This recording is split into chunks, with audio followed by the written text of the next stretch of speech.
Hello, good morning to all. Welcome to home education. आज की इस वीडियो में पढ़ने वाले हैं हम 4 यूनिट आपकी। क्लियर? तो आपकी 4 यूनिट में पढ़ना है आप लोगों को आधुनिक काल।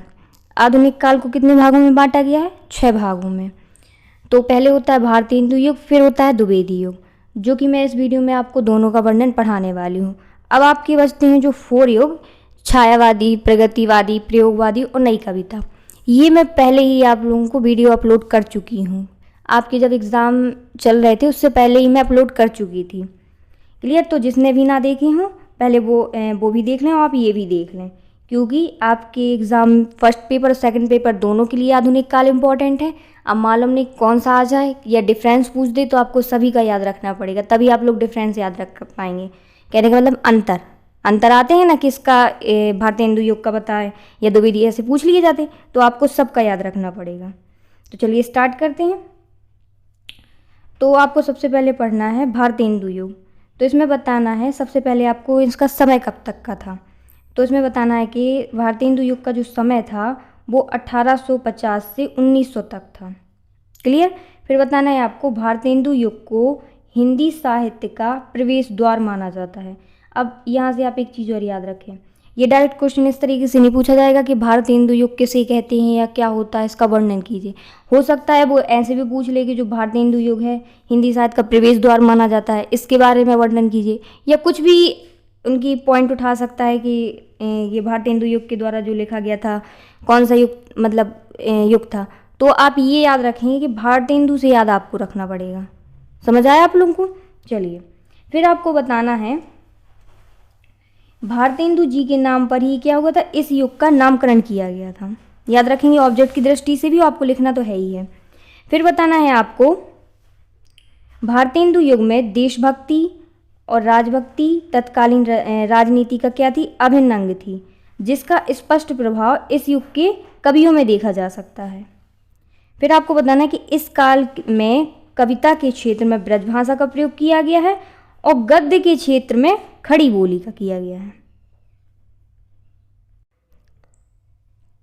फिर आपको बताना है कि इस युग में क्या होता था, जो प्रत्येक लेखक क्या करते थे, किसी न किसी पत्रिका का संपादन करते थे। ये भी आप याद रखेंगे तो आपके लिए ऑब्जेक्ट के लिए भी सही रहेगा। इसमें मतलब आपको मैंने पहले ही बताया था कि आप थोड़ा बहुत लिख के, ऐसा नहीं कह सकते कि थोड़ा लिख दिया तो आपका काम हो जाएगा। इसमें थोड़ा आपको बेटा बड़ा लिखना पड़ेगा। मैं आपको पहली जब से मैंने आपको पढ़ाना स्टार्ट किया तभी से मैं ये आपको समझा रही हूँ। तो जितना आपको ये मैंने इतनी जानकारी दे दी, आपके पास और कोई भी इसके बारे में जानकारी हो, आप भी पढ़ते रहे हो, 10th से आपने पढ़ी होगी, तो जितनी जानकारी हो आप इसमें लिख सकते हो। क्लियर? चलते हैं हम इसकी विशेषताएं देखते हैं। तो पहली जो इसकी विशेषता है वो है राष्ट्रीयता की भावना। फिर सेकंड आपको लिखना है सामाजिक चेतना का विकास। फिर आपको बताना है हास्य व्यंग। फिर आपको बताना है अंग्रेजी शिक्षा का इन्होंने क्या किया था, विरोध किया था इसमें। फिर बताना है विभिन्न काव्य रूपों का इन्होंने प्रयोग किया, काव्य अनुवाद की परंपरा थी इसमें। फिर छंद विधान की नवीनता, भारतीय संस्कृति का गौरवगान। समझ आया?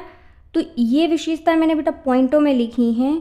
तो आपको क्या करना है, पहले आप इस तरीके से पॉइंटों से लिख देंगे, फिर आप इसकी हेडिंग डालेंगे, फिर आप इसमें लिख देंगे जैसे राष्ट्रीयता की भावना है तो आप बोल देंगे कि जो भारतीय हिंदू युग की रचनाएं जो थी तो उसमें राष्ट्रीयता की भावना देखने को मिलती थी या देखने में प्रकट होती थी या वर्णन किया जाता था उस टाइम।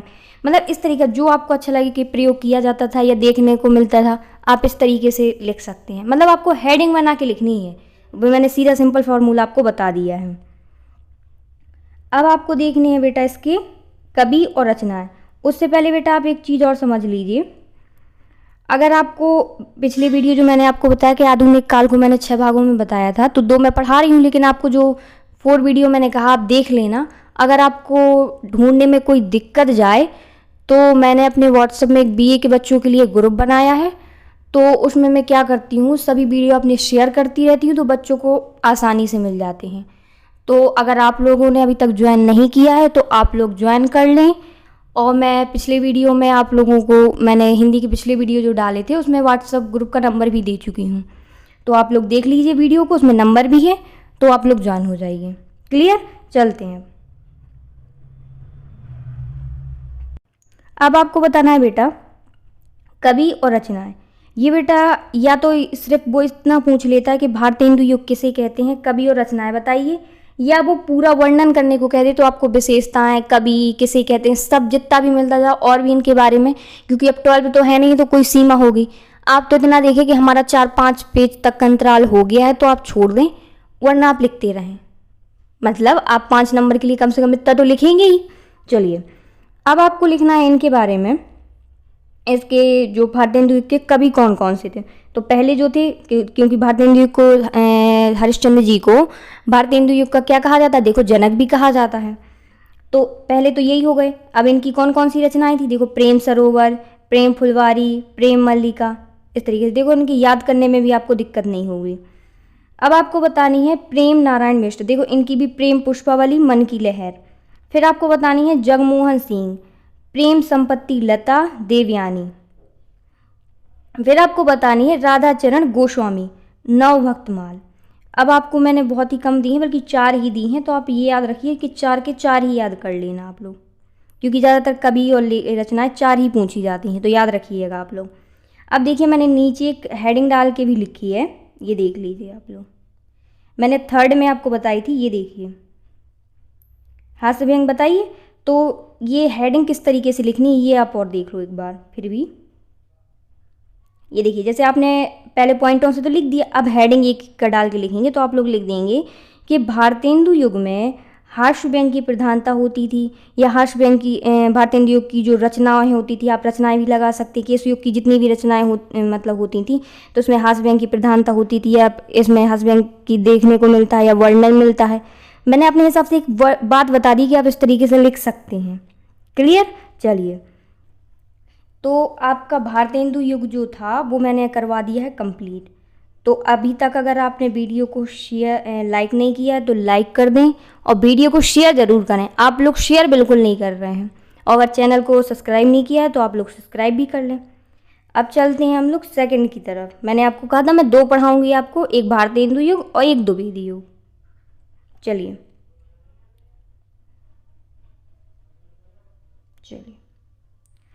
तो द्विवेदी युग में आपको बताना है इसका समय कब से कब था। देखिए वो वाला खत्म हुआ भारतेंदु युग, क्योंकि आप लोग जब लाइन से 6 पढ़ लेंगे तो आपकी डेट बेटा कंप्लीट रहेंगी। इसीलिए मैंने ये कहा है कि आप 6 के 6 पढ़ लें। हो सकता है कुछ आपके फर्स्ट पेपर में मिल जाए, कुछ सेकंड पेपर में, पर ये आधुनिक काल आप पूरा जब एक साथ पढ़ लेंगे तो आपकी जो डेट है इनके बारे में है तो ये गलत नहीं होती हैं। क्लियर। चलिए उससे पहले आप एक चीज़ और समझ लीजिए, जैसे वो आता है कि भारतेंदु युग का वर्णन कीजिए या द्विवेदी युग का वर्णन कीजिए, तो आप ऊपर थोड़ा 2-4 लाइन और भी लिख सकते हैं कि जो आधुनिक काल को क्या है 6 भागों में बांटा है, तो 6 भागों के आप नाम भी लिख सकते हैं कि कौन कौन से। देखिए पहला आप लिख सकते हैं भारतेंदु युग, दूसरा लिख सकते हैं द्विवेदी युग, फिर लिखेंगे आप छायावादी, फिर लिखेंगे प्रयोगवादी, प्रगतिवादी, नई कविता। इस तरीके से आप क्या होगा, थोड़ा आपका क्वेश्चन और भी बड़ा हो जाएगा, और फिर जो पूछ रहा है फिर आप उसका डिटेल दे दीजिएगा। क्लियर। तो आप ऐसा भी कर सकते हैं अगर आप लोगों को याद रहे, लेकिन आना तो है ही। क्लियर। चलिए इसमें आपको बताना है कि जो द्विवेदी युग का समय था वो 1900 से 1920 तक का रहा, और इस युग के जैसे फर्स्ट वाले के भारतेंदु युग थे, ऐसे ही इसके थे कि इस युग को द्विवेदी युग के नाम से जाना जाता है। क्यों? क्योंकि जो महावीर प्रसाद द्विवेदी जी के नाम पर ही इस युग का नाम पड़ा। देखिए फर्स्ट वाले में क्या था, देखिए भारतेंदु युग के नाम से इस युग का क्या नाम हुआ था, नामकरण हुआ था, तो भारतेंदु हरिश्चंद्र के नाम से हुआ था। तो ऐसे ही ये द्विवेदी युग भी जो है वो महावीर प्रसाद जी के नाम पे पड़ा है। तो यही वो कह रहा है कि आपको इसमें याद रखने की कोई दिक्कत भी नहीं होगी कि किसके नाम पे पड़ा, जो इसमें कवि भी है और वैसे ही उनका नाम है। क्लियर। तो एक एक लाइन आपकी देखिए कॉमन जैसी हो गई कि नहीं हो गई है। अब आपको बताना है, फिर आपको बताना है हिंदी कहानियों का वास्तविक विकास द्विवेदी युग से ही प्रारंभ हुआ है। अब आपको क्या पढ़नी है इसकी, रुकिए थोड़ा सा और आप पढ़ लीजिए कि देखिए हिंदी, ये तो मैंने आपको बता दिया कि वास्तविक विकास कब से हुआ था हिंदी कहानियों का, द्विवेदी युग से। तो आप इसका जो मैं वर्णन पढ़ाती हूँ, आप इसका वर्णन थोड़ा ऑब्जेक्ट की दृष्टि से भी देखते जाइए, क्योंकि ये ऑब्जेक्ट से ज़्यादा आते हैं इससे। फिर आपको बतानी है इसकी विशेषताएं द्विवेदी युग की। कौन कौन सी है देखिए, देशभक्ति, अंधविश्वासों एवं रूढ़ियों का विरोध, प्रकृति चित्रण, खड़ी बोलियों का प्रतिनिष्ठ निश्चित, फिर मानव प्रेम, आदर्शवाद का प्रतिपादन, वर्ण की प्रधानता, भारत के अतीत का गुणगान। तो ये मैंने आपको 7-8 जो जितनी विशेषताएं थी वो तो मैंने आपको बता दी, लेकिन आप याद रखेंगे आपको कैसे लिखनी है, हेडिंग के द्वारा लिखनी है।